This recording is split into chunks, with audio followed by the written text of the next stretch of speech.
څنګه او ستاسې په ټولنه کې د انسان قدر هغه وخت زیاتیږي کله چې زنه په کفن ور وتړي او ووایي چې انا لله و انا الیه راجعون. نو دا خبره مې په ګیلمن جانان پورې کوه. ګیلمن چې څنګه یې نوم ګیلمن و همدغسې ګیلمن لاړو. په بیرغ مین و، په وطن مین و، په افغانیت مین سړی و. ځکه په ژوندون یې موږ هېڅ قدر ونه کړو.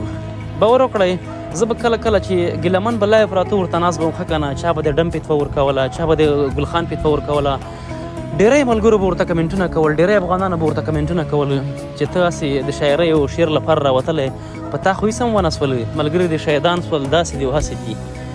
نن همغه ګیلمن بیچاره تاسو وګورئ په داسې دردونو داسې زخمونو کې لاړو چې ټول افغان پښتون ملت به یاد ساتي. یوازینی پښتون انسان و همدغه ګیلمن و چې ټول ملت یې ولړزوو. ګیلمنه موږ درته خجالت یو، الله دې هغه دنیا ښایسته کړه او روح دې حادثه موږ به دعاګانې درته کوو د یو ځوان د یو افغان د یو مسلمان په صفت.